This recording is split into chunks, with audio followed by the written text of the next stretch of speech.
প্রিয় দর্শক, আজ আমরা জানব ৯৯% মুসলিমের দেশ ইরানে কিভাবে রমজান পালিত হয়। ইরান মধ্যপ্রাচ্যের অন্যতম বৃহৎ দেশ, যার জনসংখ্যা প্রায় ৯ কোটি। এর মধ্যে ৯০ থেকে ৯৫% মানুষ শিয়া সম্প্রদায়ের এবং ৫ থেকে ১০% মানুষ সুন্নি মুসলিম।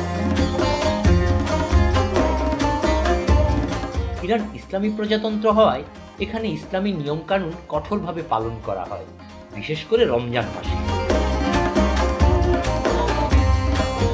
ইরানে আফগানিস্তান, ইরাক, পাকিস্তান ও বাংলাদেশ থেকে আসা বহু অভিবাসী বাস করে, তবে এর বেশিরভাগই আফগান শরণার্থী।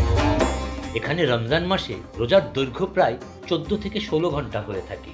এ সময়ে প্রকাশ্যে খাওয়া দাওয়া করা একদম নিষিদ্ধ। দিনভর রোজা রাখার পর ইরানিদের ইফতারে থাকে ১ কাপ গরম লাল চা ও খেজুর, যা সারাদিনের ক্লান্তি মুহূর্তেই দূর করে দেয়। তারপর আসে নান রুটি ও লেবাস বা বারবারি রুটি, যা মধু, পনির কিংবা দুধের সঙ্গে খাওয়া হয়। এছাড়াও থাকে ইফতারের অন্যতম আকর্ষণ সবজি ও ডালের মজাদার স্যুপ, ইরানি নুডলস আর শ্রেষ্ঠে মশলাদার হালিম এবং আনারস ও মাংসের বিশেষ পদ ফ্যাসেনজম। মাংসপ্রেমীদের জন্য থাকে কাবাব ও নানা ধরনের গ্রিলড মাংস। মিষ্টান্ন হিসেবে পিন্নি, হালুয়া এবং নানা রকমের মিষ্টি পরিবেশন করা হয়, যা ইফতারের স্বাদ আরও বাড়িয়ে তোলে। ইরানিদের খাবারে পুষ্টি ও স্বাদ দুটোরই গুরুত্ব রয়েছে, তাই অনেকেই সেহরিতে সবজি, চাল, মাংস ও নানা রকম মশলার মিশ্রণে তৈরি ঐতিহ্যবাহী বিভিন্ন পদ খেয়ে থাকেন।